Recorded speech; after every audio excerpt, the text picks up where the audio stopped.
I mean, I wanted to marry Harry, you wanted to marry Harry, you wanted to marry... We all wanted to marry Harry.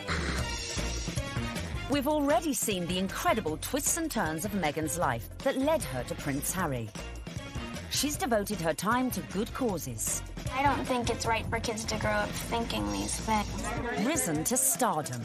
When she landed the role in Suits, Meghan became a legitimate, bona fide celebrity. And mix with the London set. She was sitting in the royal pretty much. She's like an arm's throw away from Pippa Middleton. We've charted the incredible journey that took her from the streets of LA. I'm a California girl, born and raised. All the way to the doors of Kensington Palace. It really has just been a fairy tale, hasn't it? She's won the heart of her prince. Harry, when did you know she was the one? Very first time we met. And got that ring on her finger. It was a true marriage of Hollywood royalty with British royalty. But it's still a long walk to the altar. And until she sails down that aisle, nothing is guaranteed. She verged on the political. The royals don't do that. All sorts of problems were coming Meghan's way. From disapproving family members... If you are interested in helping those less fortunate than yourself, it really should begin at home. To fallout over the invite list. Actually got an invite to the royal wedding. Have I? Yeah. Not that I know. So how did Meghan take on her critics and ensure the path of love ran smoothly? She does what any of us would do. Hashtag ignore, ignore, ignore. If you fancy bagging a prince, tonight, our step-by-step guide continues as we open the next chapter in the story of Meghan and her prince.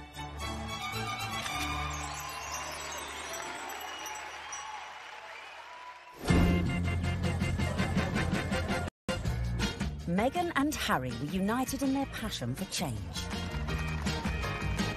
And in the months following their engagement, Meghan had thrown herself into charity, winning the hearts of the British public. It was clear from day one that she was like a duck to water. She is absolutely natural at this, very engaging, very warm, lots of eye contact. Harry was showing off his new fiancée far and wide, and she charmed everyone from all walks of life, including those who walked on four legs. She even wore a matching coat for the occasion. You can see the American effect of Meghan Markle in every single photo call and every single walkabout. When Meghan goes on walkies with Harry, she's hugging people. In Nottingham, the couple visited charities that were close to Harry's mother's heart. You could see the pride in Prince Harry. I mean, it was a joy to watch. While back in London, a visit... Everyone is listening, and I'm in the same room as the royal couple right now. They actually shook my hand. I didn't expect that. I thought, you know, it would just be a distance. They were pretty cool. It was a real nice, good, feel-good factor. They should come more often. They really should.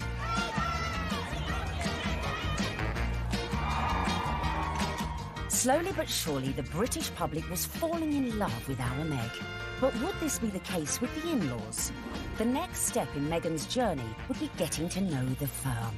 And the hotly debated topic of her background was never far from the fore. You be Harry, and I'm gonna be the, Queen Elizabeth, since I got this on, right? And you telling me about your girlfriend, okay? Hello, Harry. Grandmother, I met this beautiful woman, and she just happens to be mixed race. Step 6 in our guide to bagging a prince is charming the in-laws. One of the things I found really amazing when I was charting this story was just how warmly welcomed Meghan had been into the royal fold right from the early stages. The early meetings with William and Kate and Charles and Camilla, they were very welcoming. And actually the speed at which Meghan was introduced to the Queen was very surprising. When I looked back at Harry's relationship with Chelsea, it was several years before Chelsea was introduced to the Queen. Cressida, who dated Harry for 2 years, was never introduced to the Queen, but with a matter of mere months of dating her, Harry had Meghan meet the Queen. She's an incredible woman. And the corgis took to you straight away. That's true.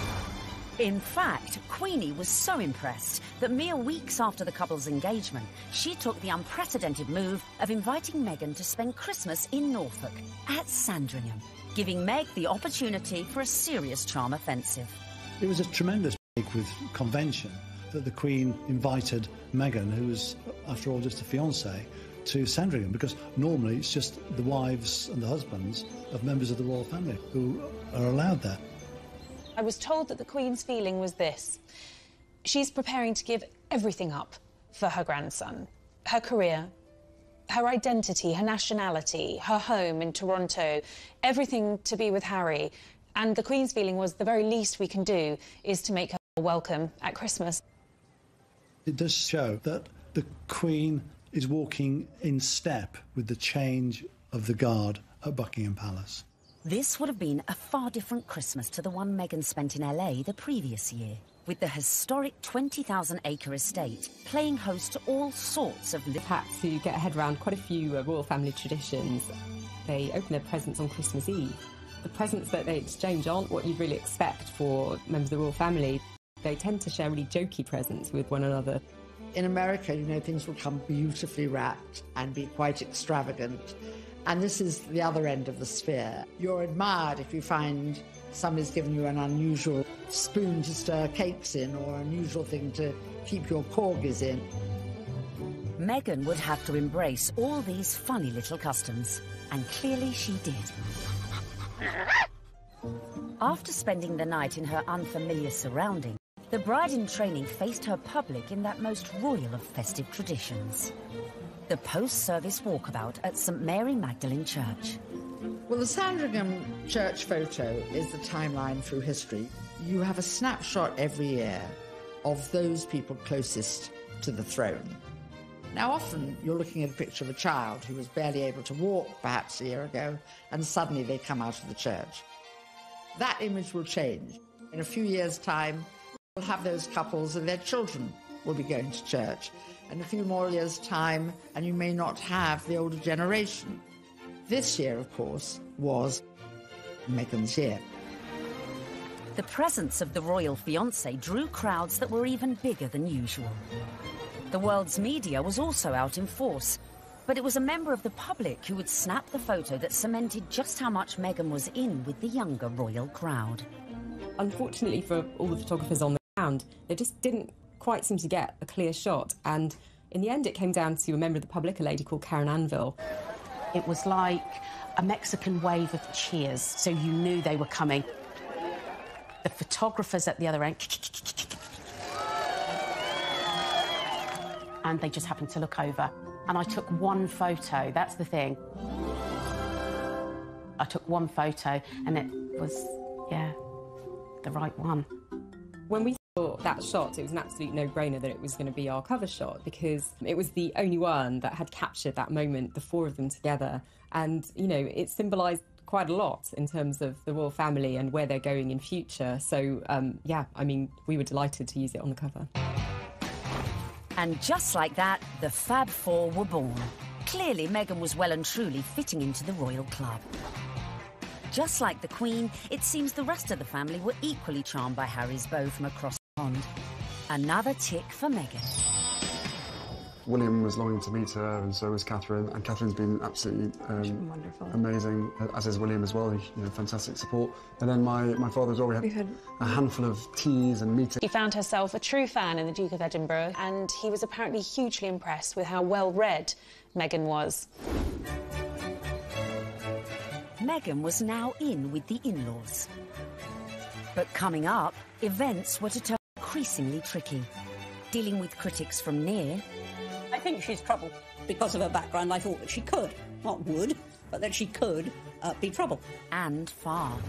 I think the very fact that Samantha wanted to do a book called The Diary of Princess Pushy's Sister implies that maybe she was not over fond of her younger half-sister.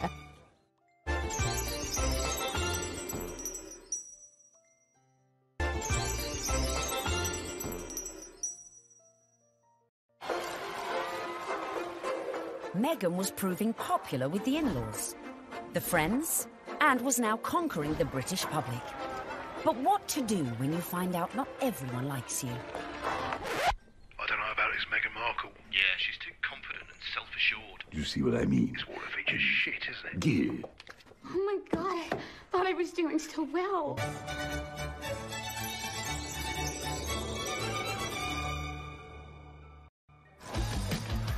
When the news that Prince Harry was dating an American actress first came out, I think that the reaction amongst the British public especially was equal parts excited and disapproving, because she's not British. From the very moment Harry and Meghan's relationship had broken in 2016, much of the press inevitably had gone raking through Meghan's past. They made it sound as though she had grown up in like the slums of LA, like riddled with like gangsters and drugs. With some reports focusing on the breakup of her parents' marriage and her relationship with her half-siblings. Time is 7 minutes Harry past didn't help matters when he went on to guest edit BBC Radio 4's Today programme. It started well. Morning. Very good to see you. He got some of his mates on the show, like this guy. Okay. But do I need a British accent? But if you start using long pauses between the answers, you're probably going to get the face. Let me see the face. Oh, okay. But during the course of the programme, Harry answered one question about Meghan. It was your future wife's first Christmas with the in-laws. How was it? She really enjoyed it. The family loved having her there, and it's the family that I suppose she's never had. It's the family that I suppose she's never had.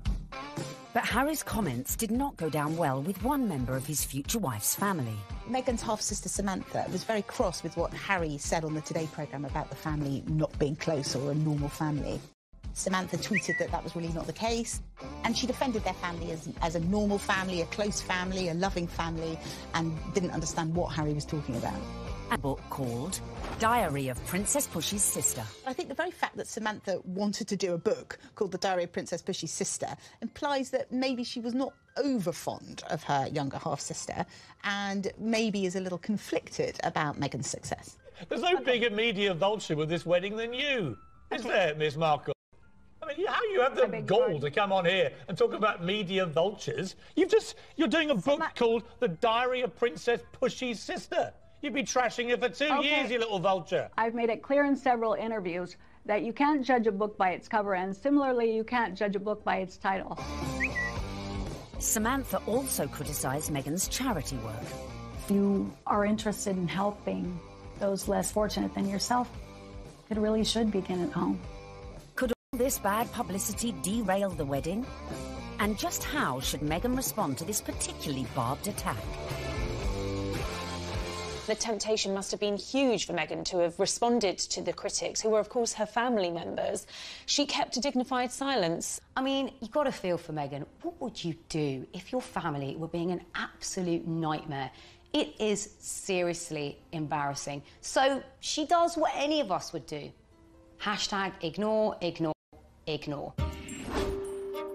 But would Meghan be able to keep her composure in the face of her next critic? A certain ex-Tory MP, a die-hard royalist, who voiced her doubts about Meghan, not in private, but in the most public setting possible, the celebrity Big Brother house. OK, let's take a vote. I think she's trouble. How long do you think she's going to be? 5 years, 10 years, 20 years? Why do you think she's trouble, Anne? Background, attitude, I worry. She's older than him? She's been married before? Yes. I add it all up and I'm uneasy, but there we go. Quite frankly, I was shocked when Anne Widdecombe said that what she said. I mean, I've always thought that she was a sensible woman. She seems to be jumping to conclusions without looking at any evidence. The ex-minister's comments sent the Twitter sphere into meltdown. When I was on Big Brother, I was called every and every ist going. I was homophobic, xenophobic, racist, sexist, misogynist. Nothing I said could have been remotely construed as racist by any sensible observer. I mean, all I said was I thought that because of her background, and I was thinking of freewheeling Hollywood background, you know, former marriage, all the rest of it, that because of her background, I thought that she could, not would, but that she could be trouble. She had, I think, the older generation's view of this is an outsider, a foreigner coming into a very British world. The thing that all of us have to do is adapt. We're in the here and now. Embrace. But one woman who was not prepared to embrace was Jo Marnie, girlfriend of then UKIP leader Henry Bolton, who sent a series of racist texts. Even then, Meghan kept quiet. The royals' mantra is often put up, shut up. You can't be seen to always answer back. You do have to put up at points. So actually her approach, maintaining that dignified silence, not justifying or even giving any credence to these claims, some of which were really quite unpleasant, well, it was a very royal approach to things. Look, Meghan is showing the makings of a true princess. You've got to have that decorum. You've got to, on some occasions, actually, you know, keep silent and pick your battles.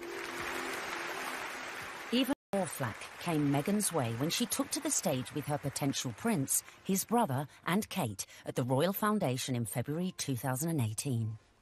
People say, well, you're helping women find their voices. And I fundamentally disagree with that, because women don't need to find a voice. They have a voice, they need to feel empowered to use it, and people need to be encouraged to listen.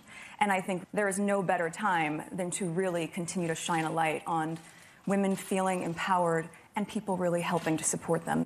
She verged on the political when she was talking about women's empowerment, and it was all a bit Me Too-ish. The royals don't do that. And indeed, the day that the royals start engaging in political causes is the day you get a lot of controversy. There is a very good reason why the royals stay off politics, and it's to avoid precisely that. Not everyone shared Anne's view. It's refreshing, because she isn't saying things that are incredibly controversial that we actually wouldn't stand by or back or believe in. These are really important points, important issues that she's raising, especially when she's touching on feminism. But was Meghan risking her relationship with the royals and the public?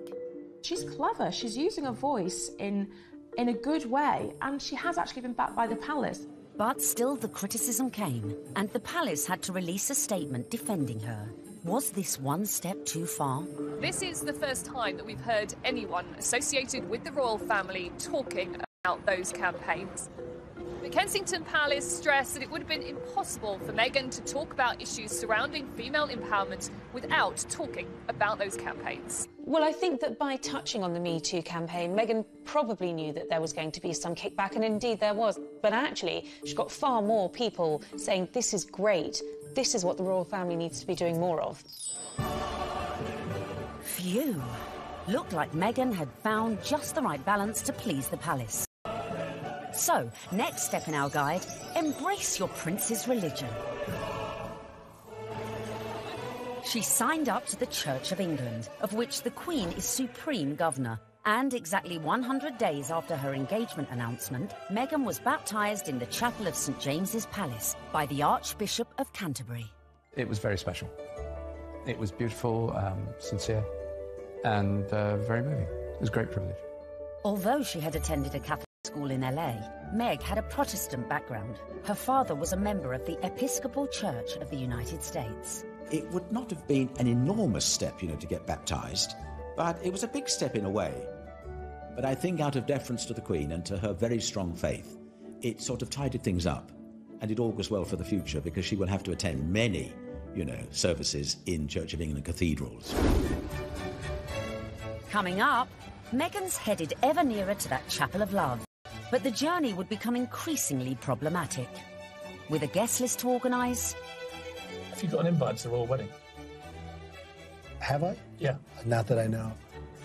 And dramas coming thick and fast from her very own family. All of a sudden, his health isn't good, and he can't come to the wedding. Dun, dun, dun!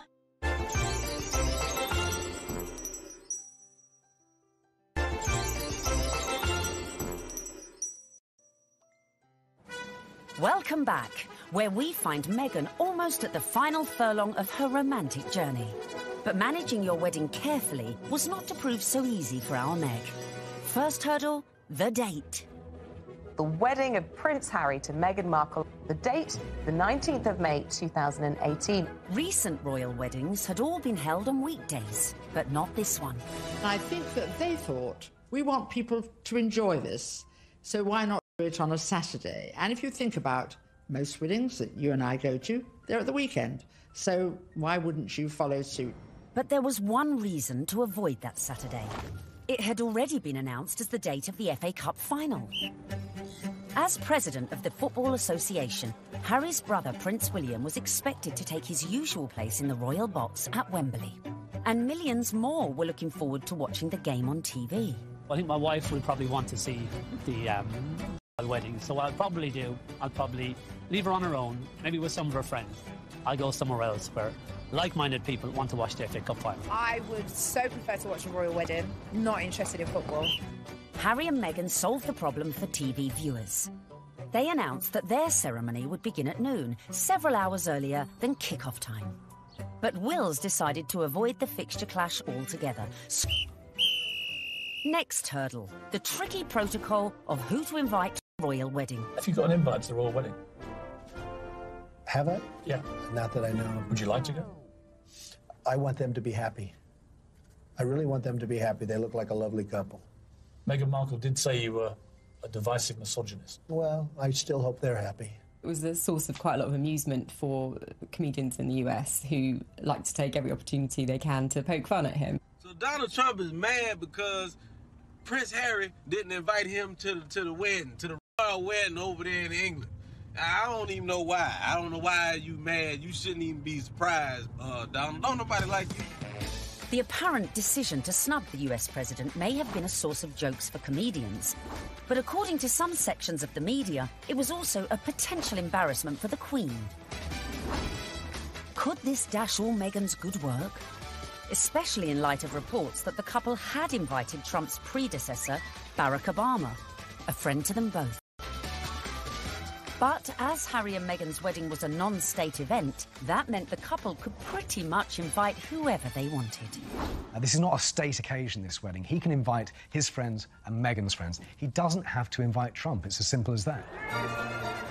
So the date was set, the invites were out, the corgis were brushed, and all was looking rosy for the big day, and for Meghan to finally become Mrs. Prince Harry.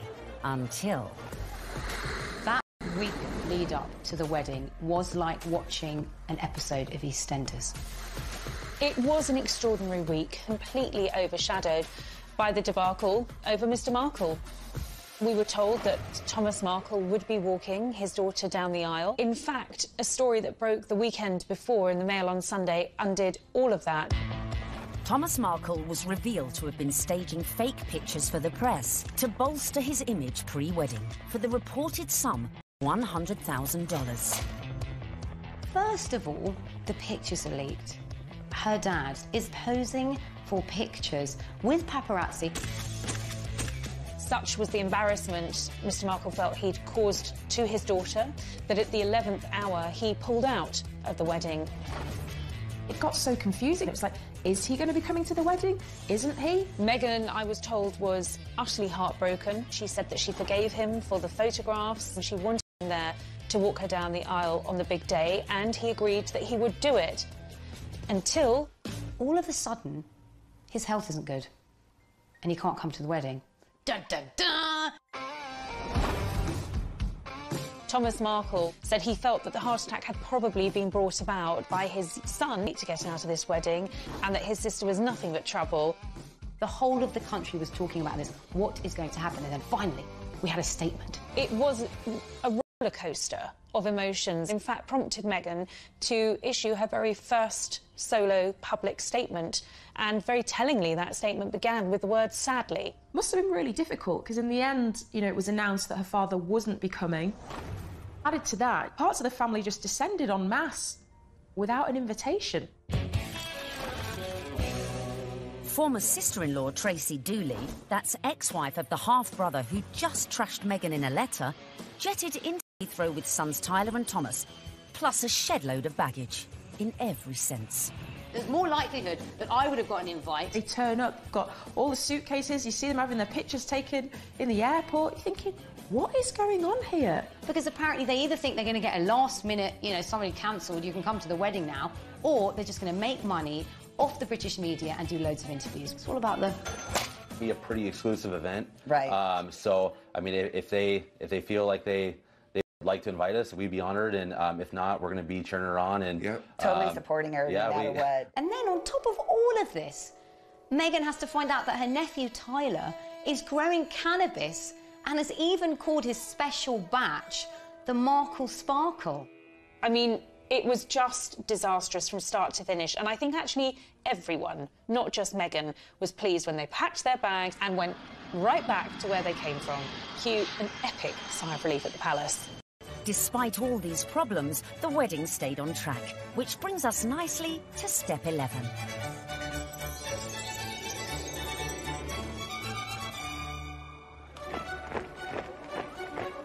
Finally, on the 19th of May 2018, less than 2 years after Harry and Meghan's very first date in Soho House, the day we'd all been waiting for.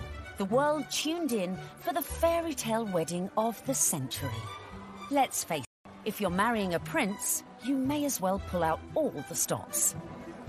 Meghan and Harry really did have the ultimate fairy tale wedding. You know, they didn't choose St. Paul's Cathedral, where, of course, we saw Charles and Diana wed. They didn't choose Westminster Abbey, like William and Kate. They chose Windsor, which is a lot smaller and feels a lot more private.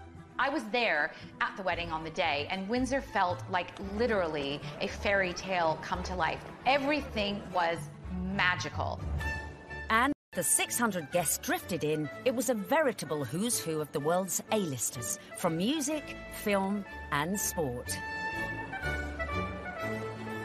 I think this was the very first really modern royal wedding that we've ever seen, and it was Idris Elba, George Clooney and Amal, and a cast of suits. You had Hollywood stars mingling with British aristocracy. It was extraordinary to see.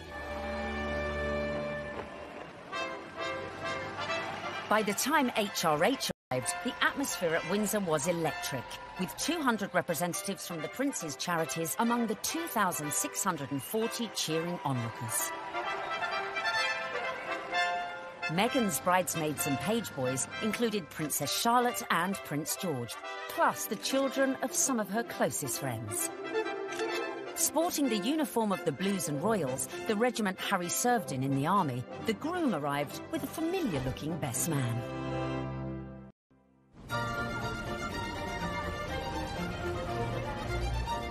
Right on cue, Meghan arrived with Mum Doria in the Queen's Rolls-Royce Phantom 4.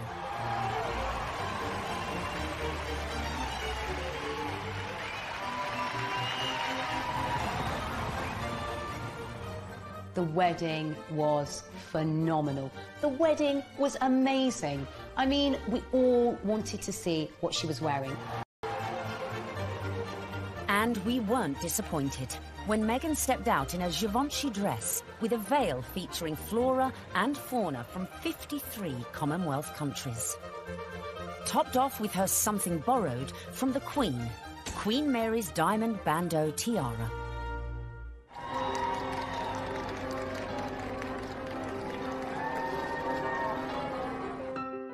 But with an absent father, who would walk Meghan down the aisle? Prince Charles rises to the occasion. Prince Charles walks her down the aisle. It's amazing. Hashtag the power of love. Hashtag love survives. When you saw it on the day, it felt like the right thing to do. It was a wonderful way of Charles saying, welcome to the family, and actually of Meghan showing the world just how close she already is to her father-in-law. Had successfully won over her in-laws, and here it was on display for all the world to see.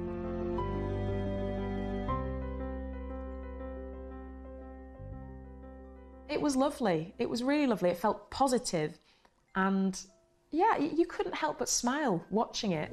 When the night has come. So, not only had Meghan married a prince, but she had ensured that their wedding would be one that the British public would never forget. And neither would the 60 million who tuned in from around the globe. No, I won't. The courtiers to expect some surprises, but I don't think anyone expected quite what we saw, listening to that incredible gospel choir, which was a beautiful touch and a wonderful nod to Meghan's dual heritage. Stand by me. Stand by me. Inside you've got gospel choir, you know, raising the roof with the music. You've got the Reverend Michael Curry. I think without a doubt, Michael Curry was one of the stars, one of the unexpected stars of the day. I don't think anyone was expecting his sermon. I certainly don't think the royal family were expecting his sermon, because the look of surprise, and I might say bemusement and bewilderment on some of their faces seemed to suggest that they were quite taken aback. We must discover the power of love. the redemptive power of love.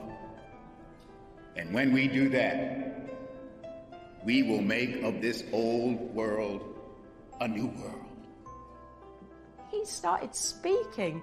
He just had everybody on the edge of their seats, whether you were there or you were watching it on the television. The room felt alive. I don't think St George's Chapel has ever heard such an effusive address or heard Martin Luther King quoted in that way. There's power in love. Don't underestimate it. Don't even over-sentimentalize it. There's power in love. You know, there is power in love, and if we hadn't heard it once, it was drilled into us, so we knew that by the end of his sermon. Well, there's power in love. Her family weren't there. It was just her mother. But her story, her African-American heritage, that was all beautifully reflected in the ceremony and in the day itself. All these things that are really very Meghan just made you realise how much more the world is coming together. It was poignant, powerful stuff. Meghan, I give you this ring. Meghan, I give you this ring. As a sign of our marriage. As a sign of our marriage. By the joining of hands and by the giving and receiving of rings. I therefore proclaim that they are husband and wife. She'd done it. She'd got the ring and she'd married her prince.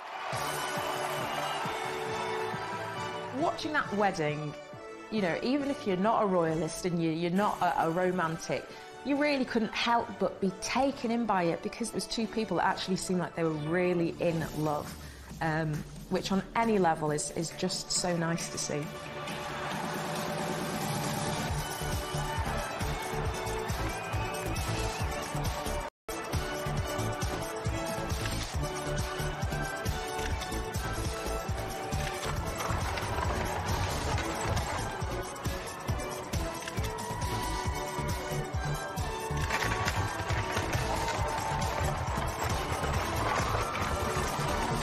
But the party was only just getting started. Serena Williams playing beer pong. I bet she aced it.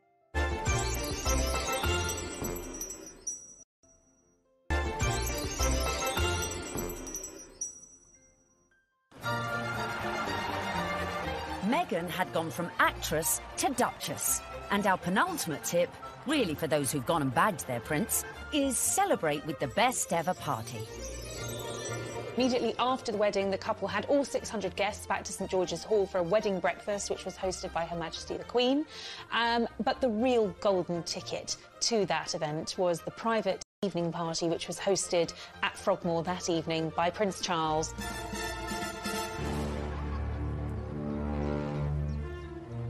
We saw, of course, Meghan's dress for the after party, which was by Stella McCartney. She looked glamorous. Harry looked like James Bond walking out of the palace to get into their vintage Jaguar. This was a very modern, sexy, gorgeous couple. We saw the couple speed away in that beautiful blue E-Type Jaguar. Meghan resplendent, it has to be said. Harry looking more James Bond than Prince Harry.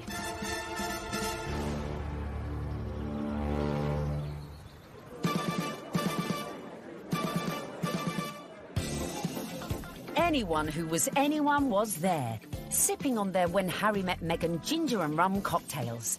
George and Amal, Serena Williams, James Corden and Idris Elba, who turned DJ for the night and span a few tunes. I was put forward to DJ. I really wanted to DJ. I would have done the best wedding set in the world. It must have been incredible. Everyone's probably a bit more relaxed, you know, a bit more loose, getting on the cocktails, having a chill.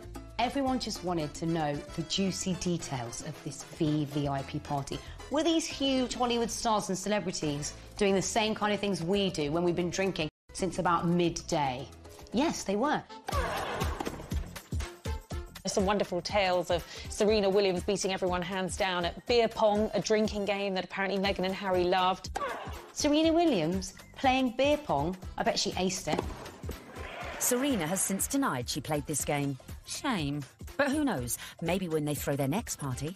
George Clooney serving up cocktails and whisking Meghan and Kate around the dance floor. William, Charles and Harry. Which we like to imagine look like this. Wheels, come on. Well, it's my reception. Could bust a few. Yeah, there you go. Yeah, there you go. okay. Yeah, come on. You like that, brother? Yeah, twerk it, Wheels. Just jam on. Twerk it, Wheels. There you go. No, yeah. Oh, no, Grandmom just saw that. Bollocks. All right.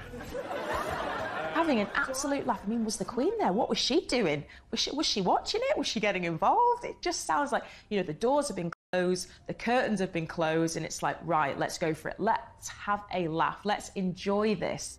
I think it was just a fantastic night where the couple were able to really do things their way, from serving dirty burgers at midnight out of posh burger stalls in the grounds of Frogmore to handing out monogrammed slippers so that their guests in those 6-inch Louboutins or whatever they were wearing could actually rest their weary feet come the end of the night. And if you want to ensure you throw the best party ever, be like Meghan. Make sure your guests leave their phones at the door so you can let your hair down without any sneaky snappers. You don't want a repeat of the dramas of a previous royal wedding. 10 years earlier, the same venue had hosted the wedding reception of Harry's cousin, Peter Phillips, and his wife, Autumn Kelly, who provoked a scandal when, unbeknownst to most of the guests, they sold photos of the private bash to Hello magazine for £500,000. Generally, what happens in the private dues stays in the private dues. There are no cameras there, or none of our cameras are there. So what happened with Peter and Autumn's wedding is controversial and unusual. The junior royals host a wedding ceremony, which is where there's supposed to be the private situation, the most private the royals are ever in, inside their own home, for goodness sake. And they thought this was just photographers at a wedding and happily posed and grinned away. And then were quite amazed in a couple of weeks afterwards to see 59 pages of a Hello supplement dedicated entirely to things that they thought were private family shots. I think it went down like a lead balloon with many members of the royal family. Luckily, Harry and Meghan's wedding reception went off without a hitch, but with a bang. One of my favorite details about the whole thing is that Harry and Meghan snuck away at the after party. They went off to be together. And I think that speaks a lot about this couple. They are, above everything else, madly, genuinely in love with each other. Which leads us beautifully into the final step of our Bag of Prince guide. Live happily ever after. What will we see next? I think we will see them both just dive into work. I think there's a feeling about the two of them that they don't want to hang around. They want to get involved with their charities. She seems to be a woman with a mission, and I don't think it'll be. Also are desperate to start a family, and I think it won't be too long before we hear the patter of tiny royal feet. I think that's definitely high up on the agenda.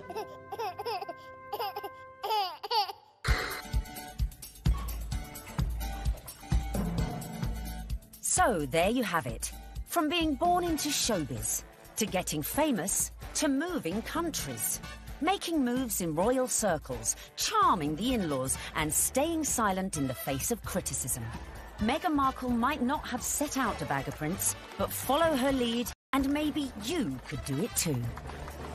It was the ultimate American dream, because hers was a bit of a rags to riches story, and her journey from the leafy suburbs of LA to Toronto to Kensington Palace to St George's Chapel has been a monumental, epic and frankly incredible story. It's so good to meet you. She's a modern woman. This is how we all live, you know, from mixed race families, you know, interracial marriages, coming from different countries. That is what society is about now.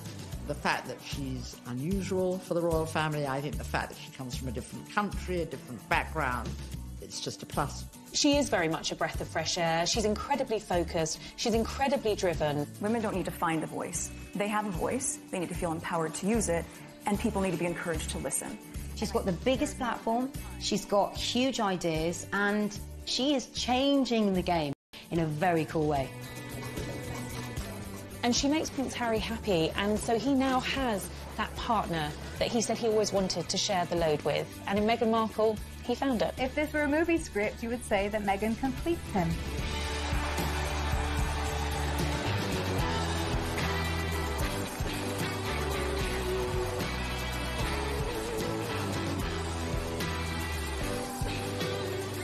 It's an incredible rags to riches It's amazing. I'm so jealous.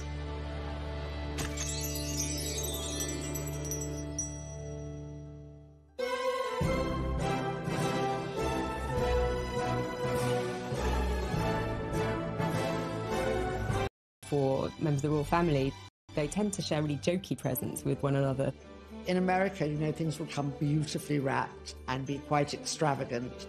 And this is the other end of the sphere. You're admired if you find somebody's given you an unusual spoon to stir cakes in or an unusual thing to keep your corgis in. Meghan would have to embrace all these funny little customs, and clearly she did. After spending the night in her unfamiliar surroundings, the bride-in-training faced her public in that most royal of festive traditions. The post-service walkabout at St Mary Magdalene Church. Well, the Sandringham church photo is the timeline through history. You have a snapshot every year of those people closest to the throne. Now, often you're looking at a picture of a child who was barely able to walk perhaps a year ago, and suddenly they come out of the church. That image will change. In a few years' time, we'll have those couples, and